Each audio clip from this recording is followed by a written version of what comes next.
My guest today is Jennifer Marsman. Jennifer, how are you, my friend? Hi, David. It's great to be back. It's wonderful to have you back. Um, I don't think it's changed since the last time we spoke, but tell us, what do you do for a living? I am still a principal engineer in the office of the CTO at Microsoft. So I work with kind of the closest description I would say is it's like being a grad student. So you work with a very, very smart someone like a professor, which would be the CTO, Kevin Scott. And sometimes he has things that he wants you to explore. So you write code, test them out. But we're always just trying to figure out where the direction that AI is going and do what we can to keep moving. I know that you've been working on some code for something very cool. Something very, NLWeb. Tell me about it. yeah. What is NLWeb? Yes. So NLWeb is two things actually.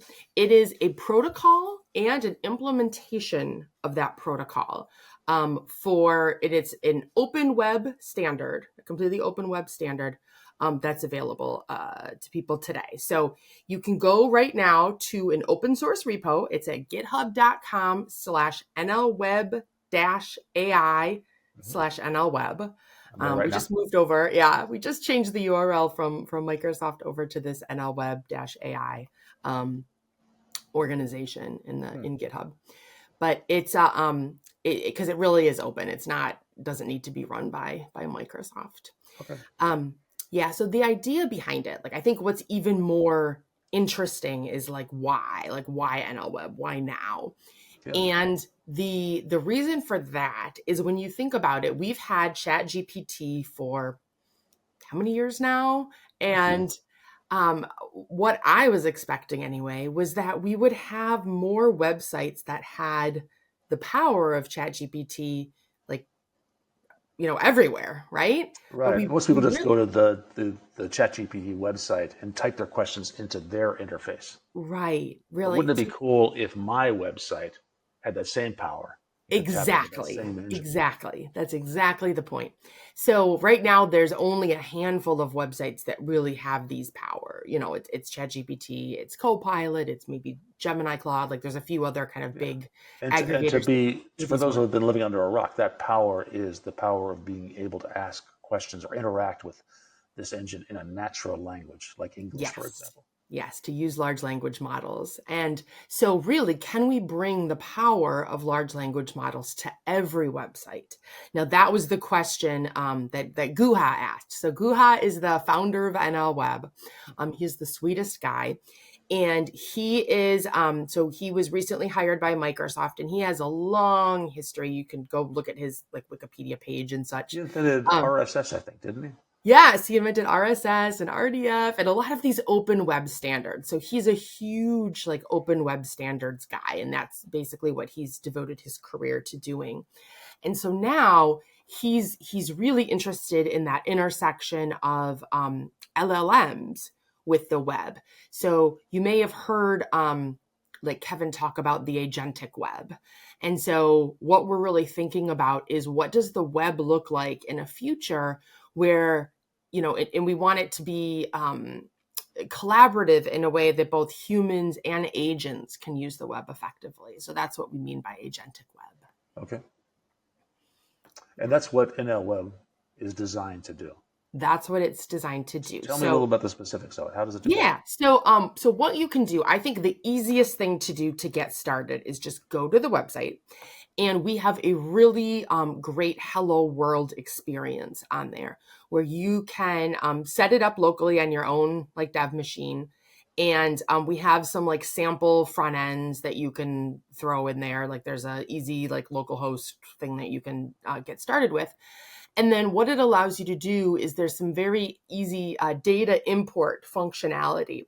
So there's a data importer that will allow you to import from any RSS feed and from JSON. So really there's just like a specific JSON format that you need. And then once your data is in that format, NLWeb can ingest it.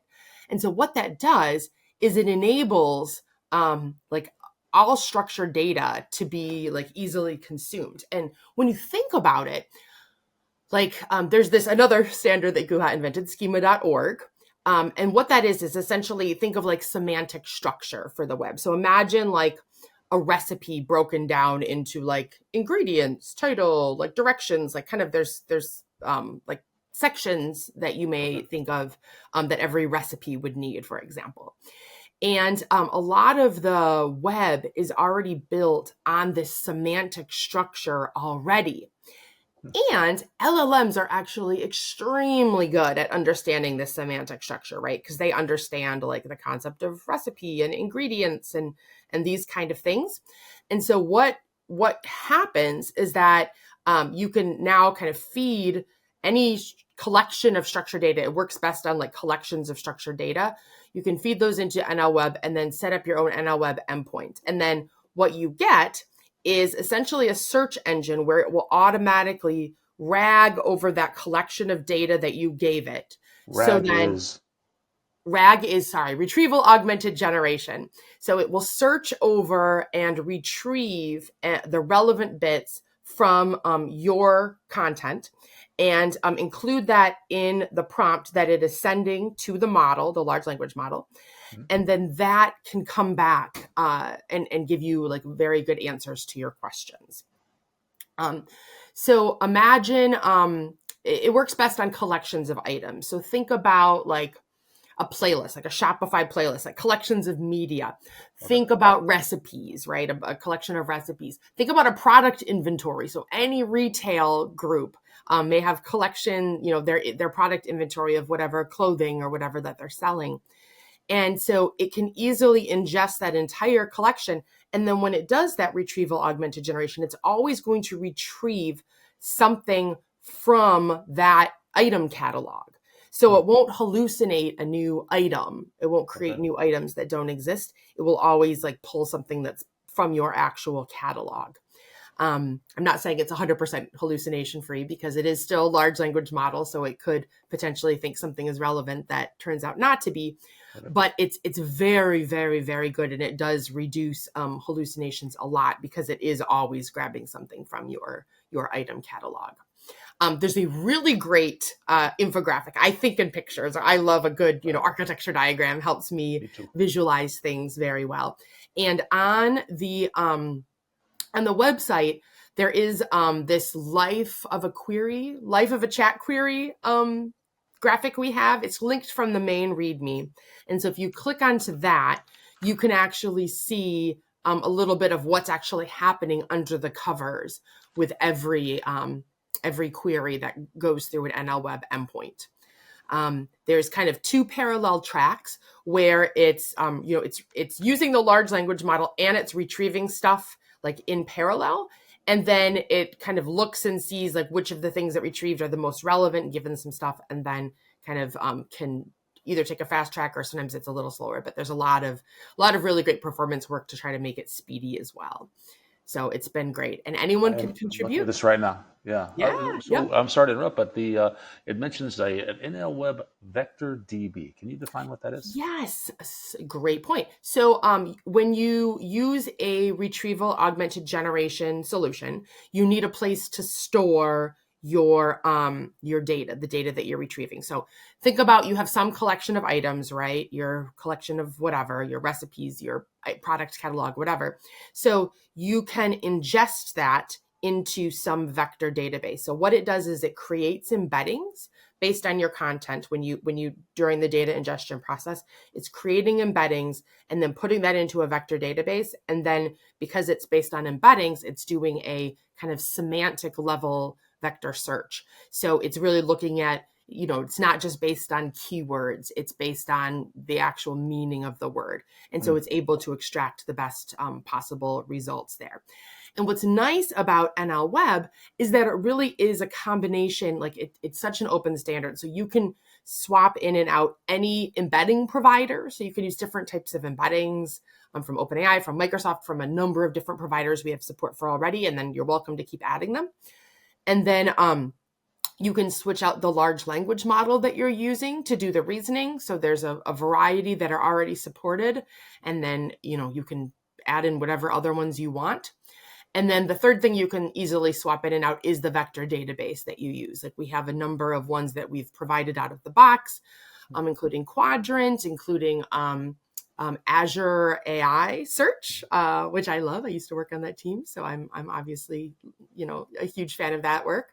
But there's just a lot of different options that you can use as your vector store as well. But again, it's meant to be a completely open standard, so you can swap in and out and really use whatever you want. You don't have to use any Microsoft technology at all if you don't want to. Is there a default for each of these that or do I have to make a choice? There is some, I think whatever we have it checked in as, we do, there have to be some defaults right now. So I think like we might have Azure as the default for the embeddings in the LLM. I don't honestly remember. I think we have Quadrant as the default for the vector database rather than Azure AI Search, just because it's a local database. So it's even easier to get started with it. But yeah, it really, you can do whatever you want to use it. And it's pretty easy. We try to make it easy to swap in and out. So hopefully that's something that everyone can experiment with and play and then give feedback as well. Now, the other thing that you're getting with this is you are getting MCP server. You've heard about MCP? I have, but I bet there's a lot of people who have not. Can you tell us what that is? Yes. So MCP is the Model Context Protocol. And so what it is essentially a protocol to allow large language models to connect to external resources, right? So it could be just you have some code running at an endpoint somewhere and you want to be able to access that. It could be for retrieval to pull in more relevant context. It could be a number of different things, but MCP is just like a general protocol. It was started by Anthropic, and it allows you to do that kind of interaction. And so we've adopted MCP. And one of the nice things is that when you create an NLWeb website, what we will automatically create for you on the back end, an MCP server. So what that means is that now you've created this website and it's now completely agent enabled out of the box. We expose an endpoint called Ask. So it's an MCP server called Ask. And so if you call Ask on your NLWeb website, you can send it natural language, and then it will answer the question given the data that you have, and then be able to make an intelligent reply. And so that's something that's provided with every NLWeb website. So it's really bringing the power of the agentic web to everyone, and to making it super easy for people to do that work. When I call Ask, is that a web service method call that I'm making? So it's an MCP server, yes. So if you played with MCP at all, so the poster child is Claude Desktop was the first one, since this was a standard that was developed by Anthropic. And what you can do is add MCP servers, and then it allows you to just interact with using, like, the MCP desktop gives you, you can stick in Claude, for example, as the default large language model you use there. But then you can add various MCP servers to be able to pull in that data. And then Visual Studio Code also has amazing support for MCP now. So you can also add it in with VS Code. You can add in various things like with the Copilot extensions and other things to be able to pull in things using MCP, that protocol. And so a lot of times, like, one of the big questions I get a lot is like how NLWeb relates to MCP. And it's a really good question. So both of them, I think, empower this concept of an agentic web, right? So a web where humans and agents can collaborate together and easily understand each other. So I think there's a whole bunch of technologies that will power this agentic web. MCP is certainly one of them. MCP allows LLM powered software to be able to connect to any external resources, right? And then NLWeb allows website creators to be able to easily expose an MCP endpoint, that contains like the content of their website. So that way you've kind of agent enabled your data. So they're almost like different levels of the stack, right? So The comparison that Guha makes that I think makes a lot of sense is that it's like HTTP and HTML, right? Okay. It's kind of two different levels of the stack. So they're both different protocols. You don't actually want them tied together because if those two had been coupled, like, can you imagine like if HTTP changed every time HTML made changes? Like if those two things were coupled together, it would not be good. So it's actually good that these things are decoupled and can evolve independently. So NLWeb is kind of like that HTML layer, and MCP is more like the HTTP layer, if that makes sense. Yeah, Yeah. absolutely. Yeah. That's a great metaphor. I like that. Yeah. Now this is fairly new, right? This NLWeb thing. I know I first heard of it right before the Microsoft Build conference, which was less than 2 months ago, I think. Yes. So we announced it publicly at Build 2025 this year. And there's a lot of great content. You can go and see. It was first announced in Kevin Scott's keynote, which was part of Satya's day one keynote. So you can go get some information about it there. And then Guha and Chelsea and I from the NLWeb team all did a deep dive session. I saw that during the conference. So you can get a little bit more information at that session. And then, there's there were a bunch of great partners that collaborated with us prior to Build. And so there's a really nice demo reel. I know it's on my LinkedIn somewhere, but you can go look at that and see like all of the partners. So we had just such a variety of stuff. We had a lot of travel websites. So that was really cool because if you think of like rental properties or things like that, there's a lot of great information, great collections that NLWeb can just process so easily. There's great like foodie websites with recipes and things like that are there. There's a bunch of retail sites like Backcountry where you can companies think are of a using catalog. this in production right now. So they are all there. It's in kind of like a beta stage. Yes. Okay. Yes.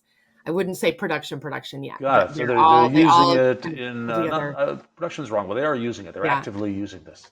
Are you Yes. getting So feedback from them as well? they've all tried it out and are we created it with their data, and they're all hopefully moving forward with it. But it's been very exciting to see the interest. And then the other thing that was exciting is like how quickly people were able to get up and running with it. I really think that the data import is like one of the most compelling things. Like as a developer, I feel like that's one of the most compelling things that they have, because the whole reason NLWeb was created was to bring the power of LLMs to more websites, right? And so you want to empower even the smaller websites. Like it's great to be able to work with like the big platforms like Shopify and some of these other things, Wix, that empower like a lot of different, like a bunch of different blogs with Wix and a bunch of different, retailers with Shopify.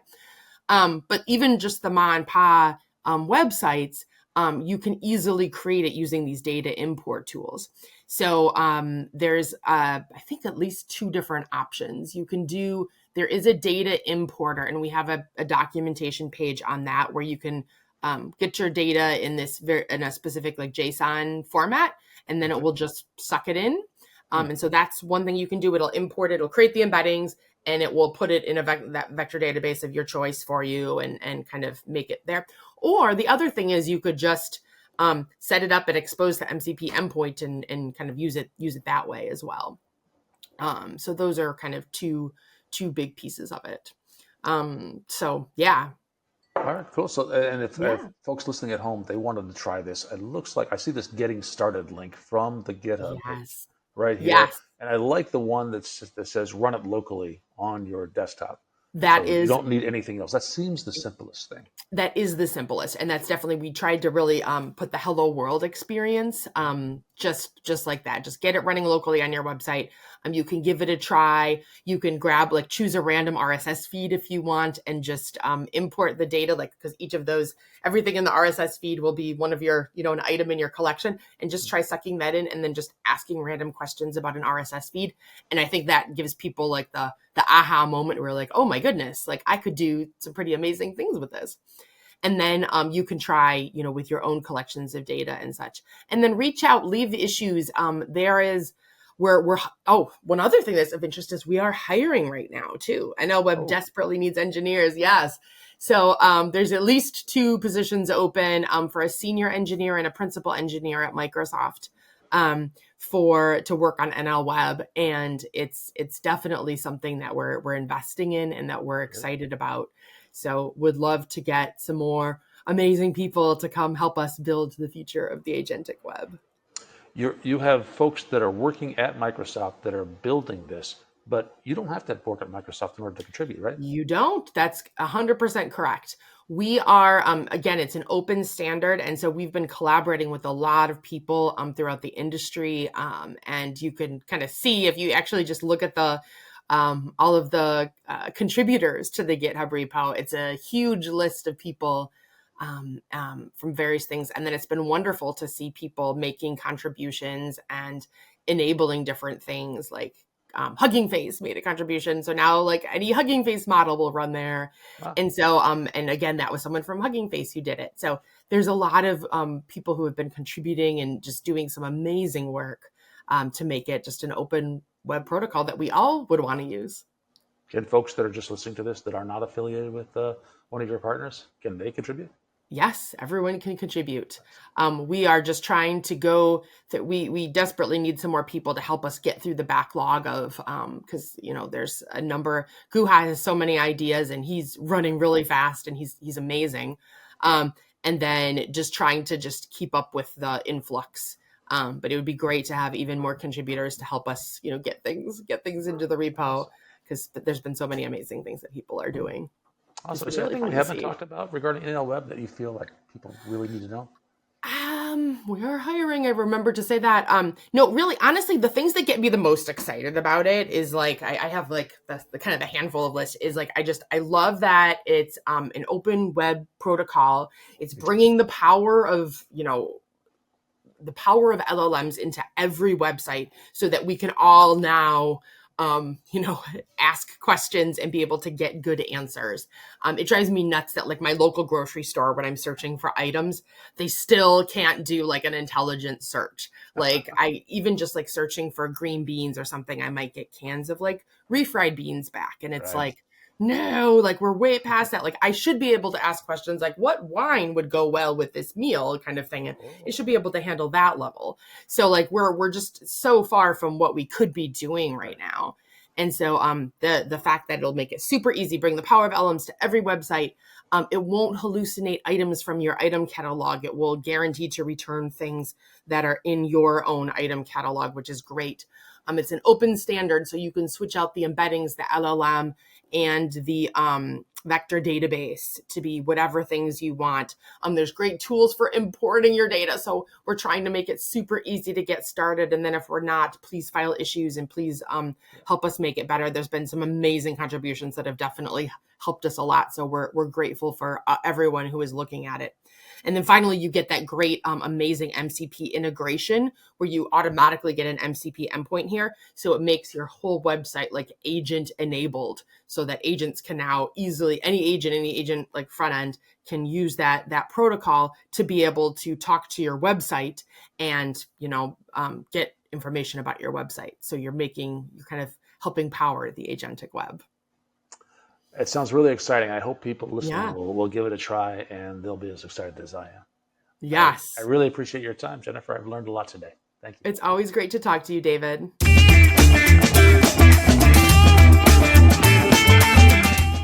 NLWeb is an open web technology to enable you to share your website with agents and your friends.